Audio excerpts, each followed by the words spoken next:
예수님이 이 세상에 전도하러 오셨다라고 말씀해주고 있습니다.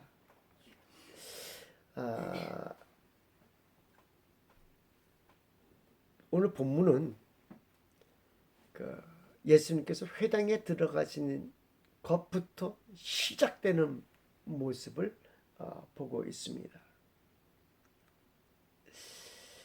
예수님께서 회당에 들어가시면서 있는 모든 행보가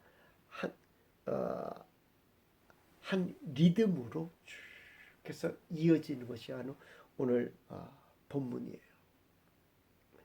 예수님께서 두루 다니시면서 이렇게 전도하셨는데, 전도라는 게 참 어렵습니다. 전도 방법에 대하여 우리 설교를 듣기도 하고 또 세미나에 이렇게 참석해 보기도 합니다. 그러나 여전히 어려운 게 이 전도예요. 여전히 어려운 게 전도입니다. 어떻게 하면 전도를 잘하는 것입니까? 전도에 대한 그런 부담감을 늘 예수님 믿는 사람들은 가지고 사는 것 같습니다. 전도는 주님이 주신 사명이기 때문일 것입니다. 근데 전도를 하지 않으면 꼭 주님의 명령을 뭐 하는 것 같아요? 거부하는 것 같아요. 그래서 전도 안 하는 사람들 보면 좀 과연 예수님을 믿고 있을까라는 그런 생각까지 하는 그런 모습들도 보게 됩니다. 막상 전도하려면 참 쉽지 않은 것이 전도입니다. 그래서 많은 세미나에 참석해 보기도 합니다. 부흥에도 또 참석해 봅니다. 또 전도에 대한 성경 공부도 있습니다. 그런데 그러면 그럴수록 더욱더 어려워져요. 전도가. 막상 전도에 대한 세미나를 들으면 어떻게 해요? 열정이 막 생겨요. 나도 전도해야 되겠다. 막상 성경 공부 막 하게 되면 말입니다. 주님이 주신 지상명령이니까 내가 전도해야지 하고 막 열정이 막 끌어올릅니다. 근데 이 열정 가지고 전도하는 건 아니지 않습니까? 만남과 시간이 투자되어야 하는데 이 단계에서 잘 되어지지가 않습니다. 어렵게 느껴지는 대신 우리를 압박하는 전도는 우리를 더욱더 힘들게 하는 모습을 보게 됩니다. 막상 세미나나 성경 공부나 이렇게 들어보면 쉬울 것 같은데 저렇게 쉬운데 근데 나는 참 어려운 것이 전도예요. 그렇지 않겠습니까? 그러다가 좀 시간이 지나가면 말입니다. 뭐가 사라져요? 그 열정이 사라져요. 우리 안에 열정이 사라져요. 또 잃어버리게 되고 그러면 또 뭐처럼? 평상시처럼 그냥 내가 가서 예배만 드리는 것으로 그냥 만족하고 그냥 살아가는 모습을 보게 됩니다. 그래서 오늘 성경을 보니까 주님께서 전도를 하셨어요. 내가 전도를 위해 왔다 하면서 전도를 하셨어요. 주님은 그럼 어떻게 전도를 하셨을까? 잠시 한번 살펴보면서 함께 같이 은혜를 나누고자 하는 겁니다. 주님의 전도 시간을 보게 되면 말입니다. 아침부터 저녁까지, 아니 어떻게 보면 밤중까지 주님께서는 전도를 하셨던 모습을 보게 됩니다. 시간적으로 주님은 따로 시간을 내서 전도하신 것이 아니라는 거예요. 시간이 주어질 때마다 한밤중이라도 전도를 하신 것입니다. 오늘 성경 마가복음 1장 32절 말씀은 이렇게 이야기해주고 있습니다. 저물어 해질 때에 모든 병자와 귀신 들린 자를 예수께 데려오니. 본문은 해질 때로 시작합니다. 요 해질 때라고 하는데 왜 해질 때라고 했을까요? 특별한 이유가 있어요. 요 해질 때를 가리키는 때는 언제입니까? 예수님께서 누구의 병을 고치셨을 때? 장모의 병을 고치셨을 때를 얘기하는 거예요. 그리고 나서 해가 진 거예요. 그때 사람들이 몰려드는 거예요. 그러면 장모를 고쳤을 그때는 언제입니까? 안식일이에요. 안식일에 예수님께서 회당에서 말씀을 증거하시고 어디로 바로 가셨어요? 장모 베드로의 집으로 바로 가셨어요. 그리고 나서 이때는 언제입니까? 안식일이 지난 후예요. 안식일이 지난 후 주일이 시작되는 시점이에요. 했을 때가. 오늘 본문을 시간별로 정리하면 이렇습니다. 안식일이 금요일 저녁부터 토요일 저녁까지예요. 금요일 저녁부터 금요일 해가 딱 지면 안식일이 시작하는 거예요. 그리고 언제까지 가는 거예요? 토요일 해 질 때까지 가는 거예요. 이게 그 유대인의 그 날짜 개념이에요. 그러니까 주님은 안식일에 회당에서 말씀을 증거하시고 거기서 귀신 들린 자를 쫓아내시고 시몬의 장모 집으로 가서 치료하셨습니다. 이때가 저녁이 되어 해가 저물어 갔던 것입니다. 해가 저물어 갔다는 것은 안식일이 뭐 했다는 거예요? 끝났다라는 것을 의미하는 것입니다.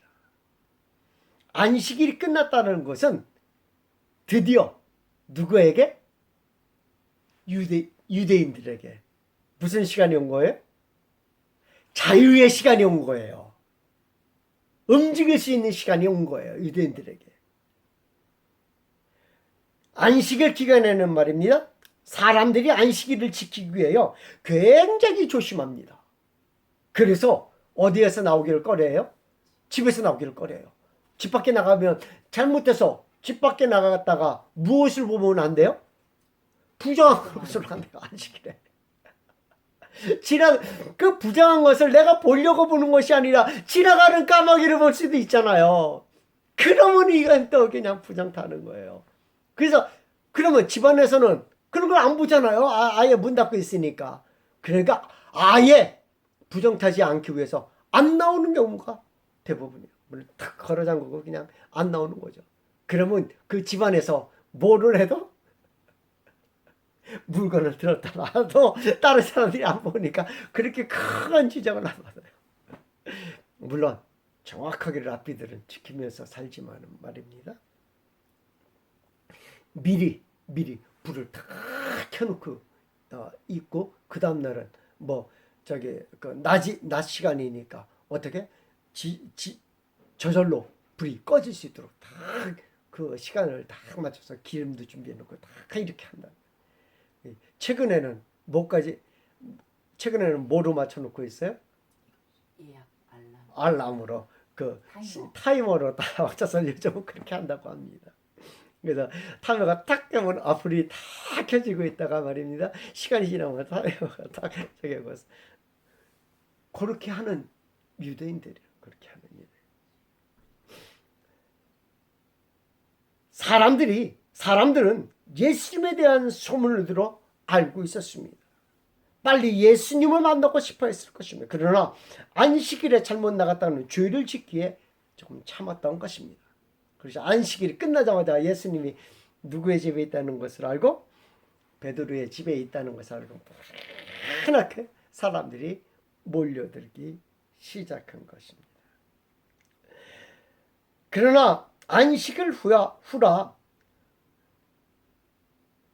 그 다른 마을에서는 오지 못하고 그 마을 사람들만 이렇게 몰려들었던 모습을 보게 됩니다. 예수님은 그들을 마다하지 않으셨습니다. 오히려 예수님의 사역이 회당에서 가르치시는 것보다 그들을 치유하시는 사역에 집중된 것처럼 보이기도 하는 것입니다. 예수님이 그렇게 하신 이유는 무엇입니까? 한편으로는 그들이 예수님을 믿게 하기 위한 방편일 수도 있습니다. 예수님의 말씀만 전해졌다면 그리 빠르게 예수님에 대한 소문이 나지 않았을 수도 있을 것입니다. 예수님에 대한 소문은 예수님의 기적들, 귀신을 쫓아낸 기적들, 병 고치는 능력과 함께 퍼져 나갔던 것입니다. 예수님은 병을 고치시는 분으로만 설명하고 있지는 않습니다. 귀신들을 내어 쫓았다라고도 말씀해 주고 있습니다. 근데 오늘 성경 본문에는 말입니다, 참 귀신들에 대한 이야기가 계속 나와요. 귀신을 내어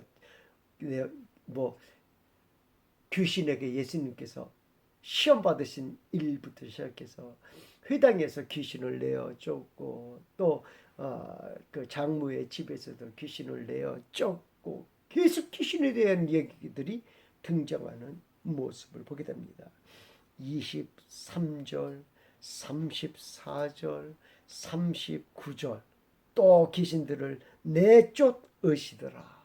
이렇게 해서 계속해서 등장하는 모습을 보게 됩니다.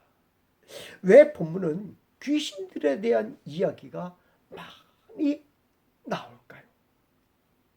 당시에 귀신 들린 사람들이 많았다라는 것을 보여주는 것은 아닙니다. 당시에 귀신 들린 사람들이 굉장히 많았을까요? 이는 하나님의 나라가 임하였음을 보여주는 하나의 퍼포먼스라고 보면 됩니다. 사탄의 나라가 무너지고 있음을 보여주는 퍼포먼스라는 거예요. 하나님의 나라가 도래하고 사탄의 나라는 무너지고 있다는 것을 예수님께서 귀신을 내어 쫓음으로 보여주고 있다는 것입니다. 이것이 예수님 전도의 시작인 것입니다. 그리고 새벽이 되어 일어나셔서 기도하러 가셨습니다. 한참 후에 제자들과 사람들이 예수님을 찾습니다. 주님을 만나자 제자들이 사람들이 주님을 찾습니다 라고 말합니다. 그 전날 수많은 기적들을 행하시고 치유하신 것을 기억한 것입니다. 아마도 회당에서 이사야의 말씀을 증거하신 것은 잊어먹고 있었지 않겠는가라는 생각도 해봐요. 어떤 면에서는 예수님의 그 말씀이 더 소중한 건데 그 말씀보다 무엇을 더 기적을 행하고 치유하신 것들을 더 많이 기억해서였을 것입니다. 주님은 그들의 요구대로 하지 않으시고 다른 마을로 가자고 하십니다. 다른 마을에서 할 일이 있는데 그 일을 위하여 오셨다라고 성경은 말해주고 있습니다. 바로 전도하러 오셨다라고 말씀해주고 있습니다. 제자들은 주님이 무엇 때문에 오셨는지를 알지 못했습니다. 주님은 지금 하고 있는 일이 무엇인지 말씀하지 않으셨습니다. 그러다가 제자들에게 이제는 주님이 전도를 위하여 오셨다는 것을 말씀해주고 있는 것입니다. 무엇이 주님의 전도입니까? 일단 주님은 회당에서 말씀을 증거하셨어요. 이렇게 오늘 성경 본문에서도 39절에서 이에 온 갈릴리에 다니시며 그들의 여러 회당에서 뭐 하시고? 전도하시고, 회당에서 말씀을 증거하셨던 전도하셨던 모습을 보게 됩니다. 회당에서의 말씀은 예수님이 이사야가 한 예언을 이룬 메시아임을 말씀해주고 있습니다. 이 말씀은 권위 있는 말씀입니다. 능력의 말씀입니다. 예수님이 우리를 구원해 주실 분이라는 것을 이야기해주고 있어요. 예수님이 구원자, 메시아임을 이야기해주고 있다라는 겁니다. 그것이 뭐예요? 전도라고 이야기해주고 있어요. 회당에서 말씀을 증거하신 그 말씀이 전도다라고 이야기해주고 있는 것입니다. 주님은 회당에서 나와 베드로의 집으로 향하였습니다. 그곳에서 예수님은 장모를 치유하시며 가정을 세우셨습니다. 참 가정의 가장은 예수님을 모신 가정임을 알게 하신 것입니다. 예수님을 모신 가정은 평강이 있습니다. 질서가 세워집니다. 무너진 가정을 회복시키신 것입니다. 최초의 살인이 하나님이 주신 가정에서 일어났습니다. 이것은 무엇을 보여주는 것입니까? 가정이 죄로 인하여 뭐 했다라는 것을 무너졌다라는 것을 의미하는 것입니다. 가정이 있는데요? 왜 무너졌습니까? 그대로 있는데. 여태까지 우리 가정들은 대대로 잘 자손 대대로 이어져 왔습니다라고 우리들이 이해하고 생각하고 있을 거예요. 근데 가정이 깨져버리고 말았습니다. 무엇으로? 죄악으로 인하여 깨어졌다라는 거예요. 영적으로 무너져 버리고 말았다라는 거예요. 그래서 가정이 흩어지고 말았다라는 겁니다. 그러나 예수님은 다시 가정을 회복시키신 분이라는 사실을 우리는 잊지 말아야 합니다. 가정이 회복되는 유일한 길은 예수 그리스도를 가장으로 두는 길밖에 없다라는 것을 성경은 말해주고 있습니다. 그러므로 가정이 회복되는 것, 그것이 전도라고 이야기해주고 있는 거예요. 가정이 질서를 세우는 것, 이것이 전도라고 이야기해주고 있는 거예요. 그 많은 사람들이 예수님에게 나옵니다. 저녁을 걸쳐 다음 날까지 예수님을 찾아옵니다. 예수님을 찾아오는 사람들에게 예수님이 그 찾는 사람들에게 돌아가면 굉장히 좋을 것 같아요. 왜? 나를 추종하는 사람들이 바로 눈앞에 있으니까 얼마나 좋겠습니까? 근데 예수님은 제자들에게 그 사람들을 피해서 어디로 가자? 다른 마을로 가자라고 말씀하세요. 오늘 본문을 통하여 주님의 전도에는 시간에 구애받지 않는다라는 것을 알 수 있습니다. 아침과 저녁 그리고 밤과 낮을 구분하지 않는다라는 것입니다. 때가 구분되지 않습니다. 우리는 어떻게 전도에 대해서 어떻게 생각을 합니까? 때를 내야 된다라고 생각을 합니다. 전도할 틈을 내기 위하여 일상에서 모든 손을 놓습니다. 그러나 주님은 일상과 전도가 구분되지 않았다라는 것을 이야기해주고 있습니다. 예수님이 아침에 움직이시면 그것이 전도가 되었고, 점심에 움직이면 그것이 전도가 되었고, 저녁에 움직이시면 그것이 전도가 되었다라는 거예요. 그런데 우리는 어느 때에 모여서 우리 전도합시다. 어느 때에 모여 전도합시다. 무엇을 놓고? 일상을 놓고. 근데 일상을 놓는 전도가 아니라 일상 속에서의 전도를 주님께서는 하셨다라는 거예요. 내 일상 속에서. 참 우리의 일상 속에서 전도한다는 게 그렇게 쉽지는 않잖아요. 내 몸으로, 내 언어로 그것을 예수 그리스도를 증거하는 것. 이것이 전도인 줄 믿습니다. 왜? 주님이 그렇게 하셨기 때문에 주님의 모습을 우리도 본받아야 될 줄 아는 겁니다. 마지막으로 예수님의 전도의 기반은 무엇입니까? 예수님의 전도의 기반은 기도인 줄 믿습니다. 주님은 이른 새벽에 홀로 기도하러 한적한 곳으로 가셨다라고 말씀해주고 있습니다. 35절 말씀에 아직 새벽 아직도 밝기 전에 예수께서 일어나 나가 한적한 곳으로 가서 거기서 기도하시더니 기도를 해야 한다라는 겁니다. 기도가 받쳐주지 않는 전도는 힘을 잃기 때문입니다. 기도를 소리해서는 안 되는 것입니다. 우리는 말합니다.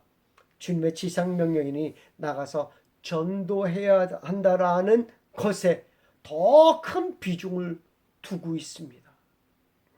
그러나 그 전도의 힘은 시간을 때우는 것에 불과하며 전도의 힘은 힘을 발휘하지 못한다라는 거예요. 그냥 허울뿐인 전도일 경우들이 많다라는 거예요. 위로받습니다. 내가 했으니까 하나님께서 뭐 하실 거야? 열매를 맺게 해주실 거야. 나는 그냥 뿌리기만 하면 돼. 그것으로 우리는 무엇을? 위로를 삼기도 합니다. 근데 주님의 경우를 보게 되면 말입니다. 한 영혼을 구원하는 일에는 그만큼 무엇이? 간구하는 시간이 있어야 한다는 거예요. 간구하는, 부르짖는 시간이 있어야 된다는 거예요. 그 한 영혼을 두고 기도해야 된다는 거예요.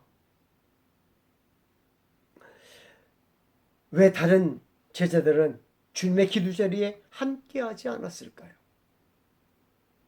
기도하는 자리에 제자들이 함께한다면 더 좋았을 것이다라는 생각을 해봅니다. 더 많은 힘을 발휘하였을 것이라고 생각을 해봅니다.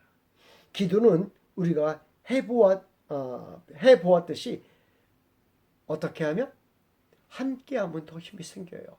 혼자 하면 말입니다. 한 20분 하면 한번 피고 다시 또 20분 하고 아유 시간이 안 가네. 한 10분 하고 다시 피고 이게 함께 하면 말입니다. 서로 힘내서 하기 때문에 더 큰 힘을 발휘하는 모습을 보게 됩니다. 그런데 예수님이 기도하실 때는 함께 동행하지 않았어요. 제자들과 동행한 기도가 거의 없어요. 거의 없어요. 변화산에서도 제자들은 기도했습니까?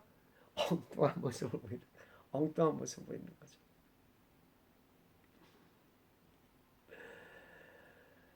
겟세마네에서는 어떻습니까? 주님이 기도하실 때 제자들은 잠자고 예수님의 기도에 제자들이 방해되는 느낌을 더 많이 받는 모습을 보게 됩니다. 그래서 주님은 제자들을 3년 동안 준비시키고 계시는 모습으로 우리가 보아야 한다는 겁니다. 처음부터 예수님 따라다니면서 야 내가 기도할 테니까 너도 함께 가서 같이 기도하자. 그렇지 않았다라는 거죠. 언제 그들이 그렇게 기도하기 시작했습니까? 예수님이 뭐 하신 후에? 부활하신 후에. 기도에 전혀 힘쓰니라. 기도에 전혀 힘쓰니라. 그전에는 그렇게 힘쓰지 않았어요. 예수님이 부활하신 후에 기도에 전혀 힘쓰는 자들이 되었다라는 거예요. 예수님의 모습을 본받아서 그들이 기도하기 시작했다라는 거예요. 모든 준비가 맞춰졌을 때 주님은 그들에게 성령의 충만함을 주시고 그들을 통하여 하나님의 나라가 이루어지게 하신 것입니다. 전도는 영적인 싸움입니다. 그래서 함께 싸워야 하는 전쟁입니다. 주님의 전도에서 귀신 들린 사람이 등장하는 이유가 여기에 있습니다. 전도를 가벼이 생각해서는 안 됩니다. 언제 전도해야 합니까? 생각만으로 전도를 앞서가서는 안 됩니다. 급하게 달려가지도 마시기 바랍니다. 왜? 전도는 영적인 싸움이기 때문입니다. 그래서 우리는 전도를 위하여 무엇해야 된다고요? 기도해야 돼요. 기도해야 되는 거예요.